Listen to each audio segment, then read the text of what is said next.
morning, students. Hello, I am Adesh Kumar from Mission Academy. Today we will start the topic of chapter Management of Natural Resources. बेटा हम new topic discuss करेंगे. इससे पहले हमने discuss कर रखा था कि व्हाट आर नेचुरल रिसोर्सेज और टाइप्स ऑफ नेचुरल रिसोर्सेज. ठीक है, तो हम बता चुके थे कि कितने तरीके के नेचुरल रिसोर्सेज होते हैं. एक्सिस्टेबल होते हैं, इनएग्जिस्टेबल होते हैं. एक्सिस्टेबल मतलब जिनको हम दोबारा से रिन्यू कर सकते हैं, या नॉन रिन्यूएबल और रिन्यूएबल रिसोर्सेज भी कह सकते हैं. रिन्यूएबल रिसोर्सेज वो रिसोर्सेज होते हैं जिनको हम रिन्यू कर सकते हैं, यानी कि जो दोबारा से आ जाते हैं. एक बार हम यूज़ कर लें उसको, दोबारा से वो वैसे के वैसे बन जाते हैं. जैसे सन है, सन को हम कितना भी यूज़ करेंगे, सोलर एनर्जी जो है वो रिन्यूएबल रिसोर्सेज है. ठीक है, और फॉरेस्ट जो है वो नॉन रिन्यूएबल रिसोर्सेज है. तो उनको हम कह सकते हैं एक्सोस्टेबल और नॉन एक्सोस्टेबल. ठीक है, यानी कि रिन्यूएबल एंड नॉन रिन्यूएबल. ठीक है, इसको हम कह सकते हैं एक्सोस्टेबल एंड नॉन एक्सोस्टेबल. ठीक है, तो ये समझ लीजिए नॉन एक्सिस्टेबल एक्सिस्टेबल क्या होते हैं. नॉन एक्सिस्टेबल मतलब नॉन रिन्यूएबल, जिनको हम रिन्यू नहीं कर सकते. फॉरेस्ट है, सॉइल है, जितना हम यूज़ करेंगे ये कम होती चली जाएगी. इसको हम ये सोचे कि ये कम होती जा रही है, ये दोबारा से बन जाएगी, उतनी नहीं बन सकती. ये दिन पर दिन क्या हो रही है, कम होती जा रही है. ठीक है, तो इनका हमें स्पेशली ध्यान रखना है, इनको हमें मैनेज करके चलना. इस चैप्टर में हमें यही पढ़ना है कि हम अपने नेचुरल रिसोर्सेज को हमें कैसे बचाना है, उनको हमें कैसे मैनेज करना है. ठीक है, तो ये हम पहले पढ़ा चुके हैं आपको फर्स्ट लेक्चर में. अब हम दूसरे लेक्चर में बात करते हैं इसकी. हम बात करते हैं आज Ganga action plan. Ganga action plan का मतलब क्या होता है? गंगा का मतलब आप जानते हैं रिवर है, हमारी होली रिवर है, इसको हम बहुत मानते हैं. हिंदू मान्यता में, ये हिंदू धर्म में इसकी बहुत ज़्यादा मान्यता है. लोग बहुत ज़्यादा अपने जितने भी धर्म के जो काम होते हैं, कुछ ऐसे मुंडन हैं या कोई अस्थियाँ विसर्जन है, बहुत सी चीज़ें होती हैं जो हमारे रिलीजन से रिलेटेड होती हैं, तो उनको हम फॉलो करते हैं. हिंदू मैथोलॉजी में ऐसा माना जाता है. तो लेकिन इसके मानने के चक्कर में, हिंदू मैथोलॉजी के मानने के चक्कर में कुछ लोग जो होते हैं वो इसका मिसयूज़ करते हैं. मिसयूज़ का मतलब कह सकते हैं कि ये हम जाते तो अपने काम से, अपने रिलीजन के काम से, और हम वहाँ क्या करते हैं, वहाँ जाके हम गंगा को क्या करते हैं, पॉल्यूट करते हैं. गंगा को क्या कर देते हैं, पॉल्यूटेड करते हैं. गंगा जो है वो क्या हो जा रही है, पॉल्यूटेड होती जा रही है. आप पहले गंगा जल का कितना महत्व होता था, आज भी है. गंगा जल का महत्व आज भी उतना ही है कि अगर हमारे यहाँ कोई काम होता है, शुभ काम होता है हिंदुओं में, तो गंगा जल को पहले रखा जाता है. क्यों रखा जाता है? क्योंकि गंगा जल जो है वो सबसे पवित्र माना जाता है, सबसे होली वाटर माना जाता है. लेकिन आज की कंडीशन अगर हम देखें तो वो जो गंगा वाटर है वो क्या होली वाटर नहीं है, क्योंकि उसमें बहुत सारी क्या है, इम्प्योरिटीज़ मिल गई. अब हमें गंगा एक्शन प्लान में क्या है, उन इम्प्योरिटीज़ को कैसे अलग किया जाए, कैसे उनसे गंगा को बचाया जाए, कैसे उसको गंगा को प्योर किया जाए, ये सारी चीज़ें पढ़ेंगे. तो गंगा एक्शन प्लान में आपने देखा होगा इसको कैसे कंट्रोल किया. एक तो सबसे पहली चीज़ है reduction in the population level of river. यानी कि जो ये रिवर के पास जो पॉपुलेशन होती है, क्या होती है, पॉपुलेशन होती है, इसको क्या करना है, रिड्यूस करना. क्या करना है, इसे करना है रिड्यूस. जितनी कम पॉपुलेशन होगी उतना ही रिवर जो होगी, रिवर गंगा जो होगी वो हमारी साफ.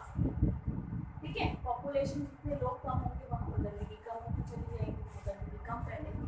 तो इसलिए हम कहेंगे कि जहाँ पर रिवर गंगा है वहाँ पर पॉपुलेशन जो है उसको रिड्यूस. दूसरा है improvement quality of water by इम्प्रूवेशन.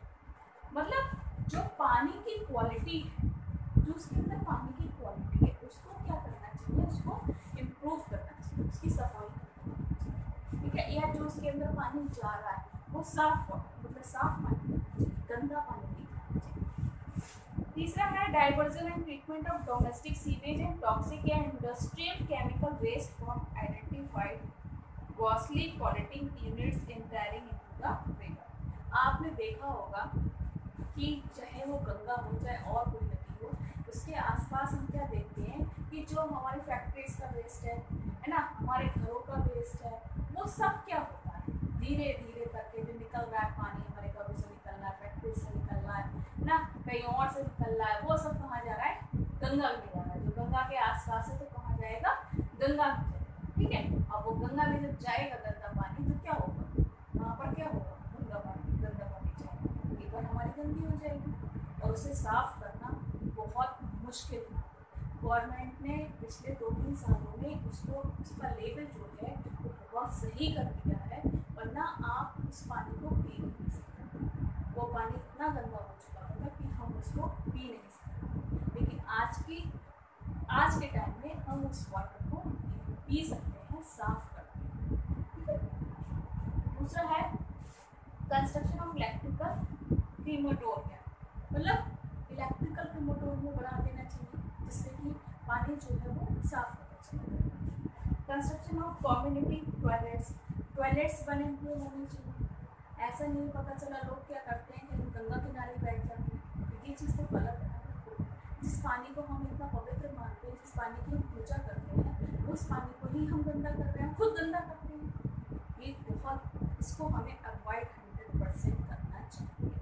अगर हम इसे अवॉइड नहीं करेंगे तो हम अपने गंगा को बिल्कुल भी क्या नहीं कर पाएंगे, गंगा को हम साफ नहीं कर पाएंगे। ठीक है,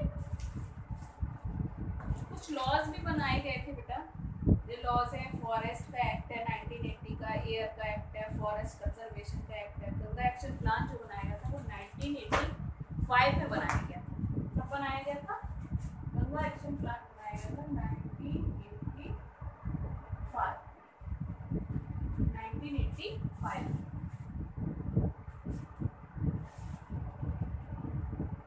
अच्छा, कुछ चीज़ें ऐसी हैं जिसको हम चेक कर सकते हैं, तो पानी को चेक कर सकते हैं कि ये पानी सेफ है या नहीं है, मतलब साफ है या नहीं है।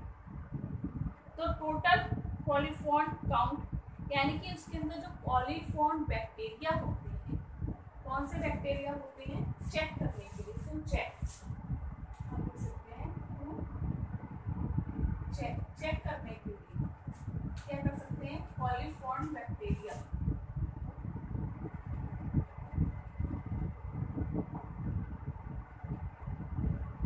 कॉलीफॉर्म बैक्टीरिया जो होते हैं,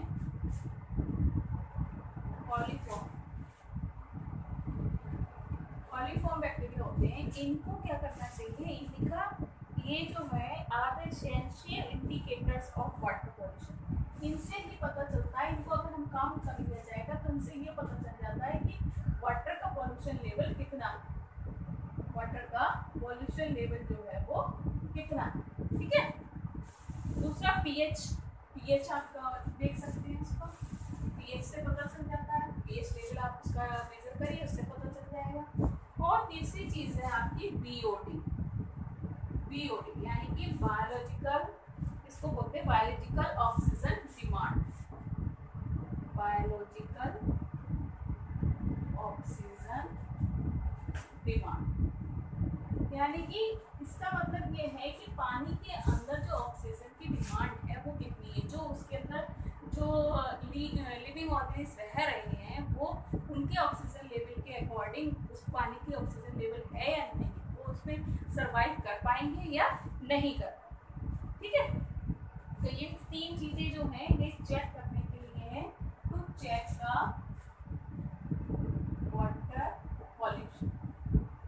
वाटर पॉल्यूशन को हम इससे चेक कर सकते हैं। समझ गए? नेक्स्ट चलते हैं, ये मैंने आपको उस दिन भी बताया था, इसके आगे जो है वो है 3 फॉर्मूलास। ये बात आपको समझ में आ गई कि गंगा एक्शन प्लान के लिए क्या क्या करना चाहिए। पहले तो पॉपुलेशन को ही कम करना चाहिए, दूसरा जब हम वहाँ जाएं तो हम आसपास के एरिया में सफाई रखें और खुद को भी हाइजीन का ध्यान रखना चाहिए, और वहाँ जो टॉयलेट्स वगैरह हैं उनको यूज़ करना चाहिए, और बाकी जो पॉलिथीन्स वगैरह हैं ये सब चीज़ें हैं इनको जो है उसमें नहीं फेंकना चाहिए। ये सारी चीज़ों को अवॉइड करना चाहिए। जितनी साफ़ सफाई आप रखेंगे आपको भी अच्छा लगेगा और हमारी रिवर जो है वो साफ रहेगी। ठीक है, तो ये गंगा एक्शन प्लान में इतना ही था।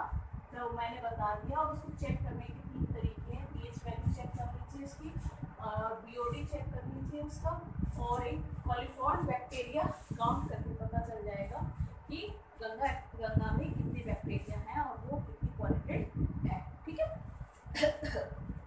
तो अब नेक्स्ट चलते हैं 3 फॉर्मूला, वो हम आपको बता चुके हैं। 3R, इसके बारे में मैंने आपको पहले भी बताया था। 3R, ठीक है, क्या है? Reduce, recycle, reuse. ठीक है, ये 3 R है। ये तीनों R जो है बहुत इंपॉर्टेंट है। इन तीनों R की बहुत वैल्यू है। ये मैं आपको पहले भी एक्सप्लेन कर चुकी हूँ। रिड्यूस मीन्स अपनी ज़रूरतों को, अपनी नीड को कम से कम करना। रिसाइकिल यानी कि जो चीज़ें हम यूज़ कर रहे हैं उनको हम दोबारा से यूज़ कर सकते हैं। ठीक है। रिसाइकिल का मतलब होता है कि उन चीज़ों को, वेस्ट को, जो हम फैक्ट्रीज में जाती हैं और वो दोबारा क्या करते हैं, नया प्रोडक्ट बन जाता है, तो उसका मतलब होगा रिसाइकिल। रीयूज़ यानी कि एक चीज़ को हम यूज़ कर लें, उसके बाद हम उसको दोबारा किसी और पर्पज से भी यूज़ कर सकते हैं। ठीक है। अब है सस्टेनेबल डेवलपमेंट।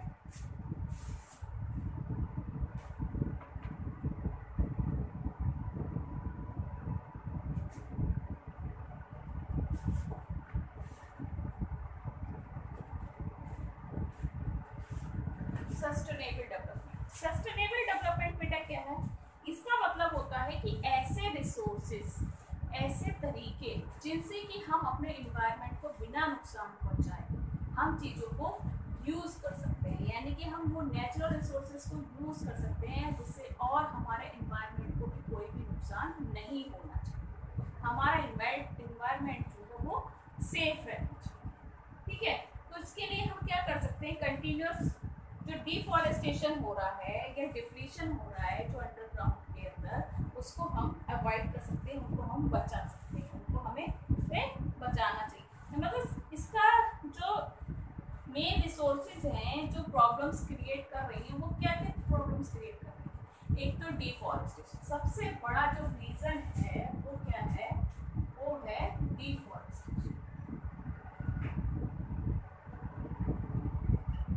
डिफॉरेस्टेशन की वजह से सबको ही नुकसान है। इवन ह्यूमंस को नुकसान है तो प्लांट्स को भी नुकसान है। प्लांट्स को इसलिए नुकसान है, देखिए प्लांट्स तो कट ही रहे हैं और उनकी जो है वो पूरा जड़ खत्म होती चली जा रही है, और जिससे दूसरे जो प्लांट्स होते हैं, जो आसपास के प्लांट, अगर एक प्लांट कटता है तो उसकी जो आसपास की मिट्टी होती है, सॉइल होती है, वो पूरी गिर जाती है, और जो उसके पास वाला प्लांट होता है वो भी क्या होता है? वो कमज़ोर पड़ जाता है। और अब अगर कोई ड्रॉप आ जाए, कोई बाढ़ आ जाए, है ना, और कभी भी कुछ भी हो सकता है, तो उसमें क्या होता है? उसमें ये फ्लड वगैरह में बहुत इजीली प्लांट्स होते हैं वो बह के चले जाते हैं। तो इसमें डिफॉरेस्टेशन में, और डिफॉरेस्टेशन की वजह से जो है वो हम लोगों को प्रॉब्लम हो रही है। आप जान रहे हैं कि जब डिफॉरेस्टेशन होने लगता है और उसकी जगह नए प्लांट नहीं लगते हैं, यानी कि एफॉरेस्टेशन नहीं होता है, तो जो ऑक्सीजन लेवल है एनवायरनमेंट का वो बहुत नीचे आता रहता है और कार्बन डाइऑक्साइड लेवल जो है वो बढ़ता चला जाता है।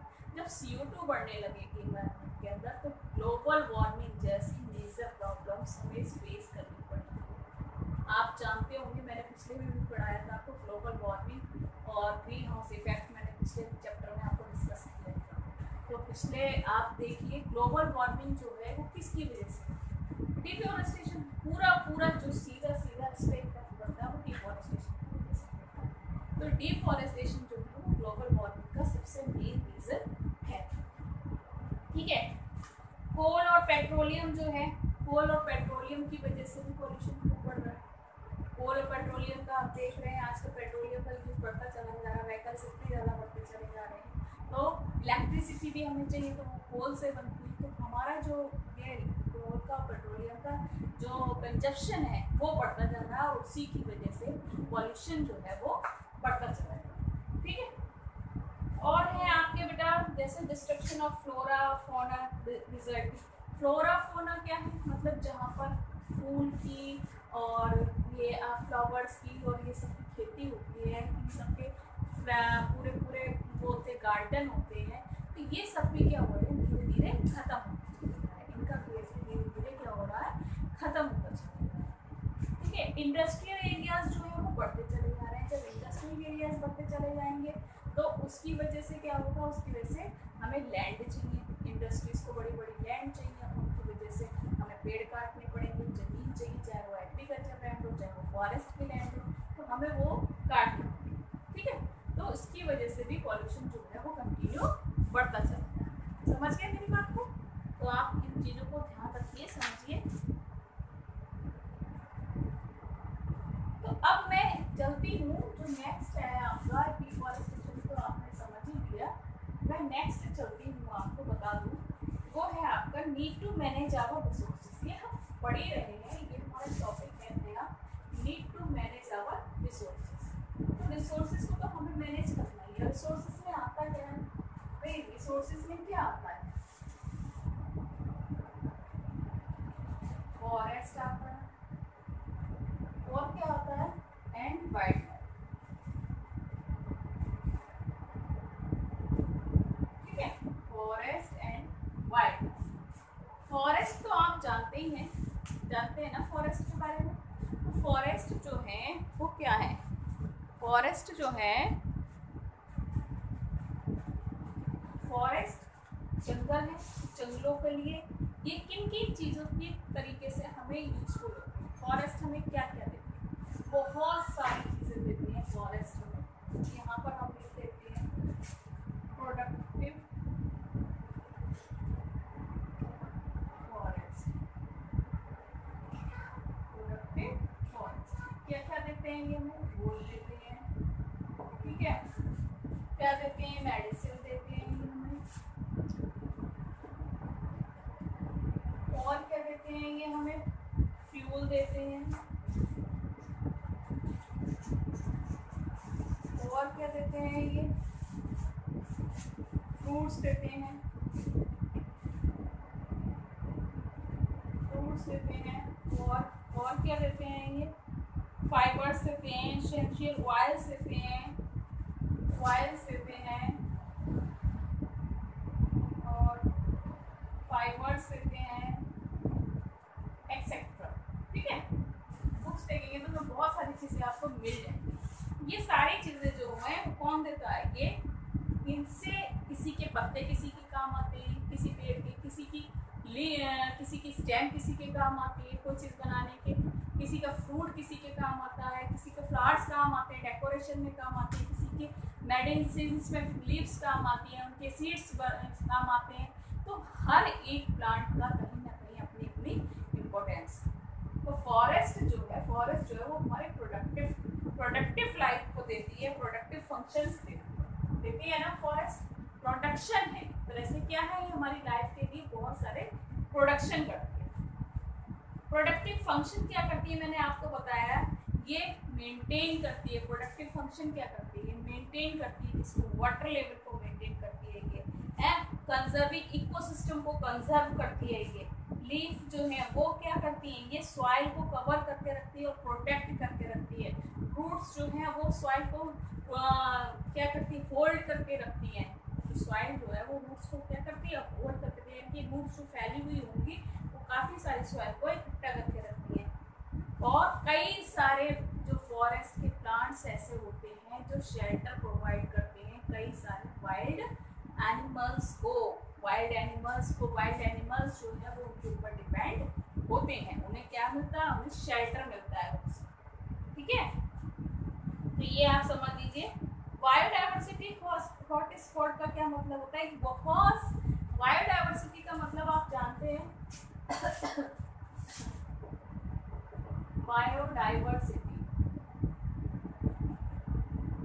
बायोडाइवर्सिटी का मतलब जहाँ एक ग्रुप में कई सारे एनिमल्स जो हैं वो वहाँ पर रहते हों, उस चीज़ को हम क्या कहते हैं, बायोडाइवर्सिटी कहते हैं। एक ही ग्रुप में कई सारे एनिमल्स जो है वो एक जगह पर रहते हैं, दैट इज कॉल्ड बायोडाइवर्सिटी। समझ गए? तो ये क्यों रहते हैं, क्योंकि इन्हें अपना वहाँ पर अपनी लाइफ जो है वो वहाँ पर क्या करनी होती है, सर्वाइव करनी होती है। डिफॉरेस्टेशन मैंने आपको बता ही दिया।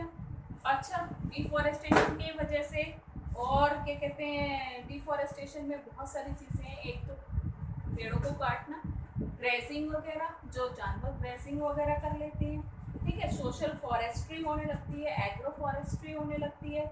ये सारी चीज़ें जो है ये मतलब फॉरेस्ट को बचा सकते हैं, डिफॉरेस्टेशन को बचा सकते हैं। ठीक है, कैसे बचा सकते हैं भाई? हम ज़्यादा से ज़्यादा एफॉरेस्टेशन करें, ज़्यादा से ज़्यादा वन महोत्सव लगाएं, जिससे कि हम पेड़ लगाएंगे ज़्यादा से ज़्यादा, है ना। डिफॉरेस्टेशन कर सकते हैं, अगर एक पेड़ को काटते तो उसकी जगह हम क्या करें, दूसरा पेड़ लगाएं। ठीक है, सॉइल फॉरेस्ट्री होता है, लोगों ने इसका एनसीए ने दे रखा है, नेशनल कमीशन ऑफ एग्रीकल्चर ने दे रखा है सॉइल फॉरेस्ट। सोशल फॉरेस्ट्री यानी कि सोशल तरीके से, यानी कुछ लोग जो होते हैं सामाजिक तौर पे काम करते हैं और उसका ज़्यादा से ज़्यादा पेड़ जो है वो लगता है। ठीक है, अब हम नेक्स्ट लेक्चर में पढ़ेंगे चिपको आंदोलन। चिपको आंदोलन पढ़ेंगे और रोल ऑफ बिश्नोई कमेटी का। ठीक है, आज का लेक्चर मैं यहीं पर खत्म करती हूँ। इसमें डिफॉरेस्टेशन वगैरह ये सब कॉमन चीज़ें हैं जो आप पढ़ चुके हैं और सब जानते हैं कि फॉरेस्ट से हमें कौन कौन से यूज़ होते हैं, क्या क्या हमें फॉरेस्ट देते हैं और हमें किस किस तरीके से उसका बेनिफिट होता है। गंगा को हम कैसे साफ़ कर सकते हैं, उसको हम कैसे साफ़ सुथरा रख सकते हैं, ये सारी चीज़ें जो है वो हम इसमें डिस्कस कर चुके हैं। अब जब लेक्चर 3 पढ़ाएंगे, लेक्चर 3 बनाएंगे, तो उसमें हम आपको बताएंगे चिपको आंदोलन, बिश्नोई कम्युनिटी का क्या रोल रहा था फॉरेस्ट को बचाने के लिए। ये सारी चीज़ें जो है वो हम नेक्स्ट उसमें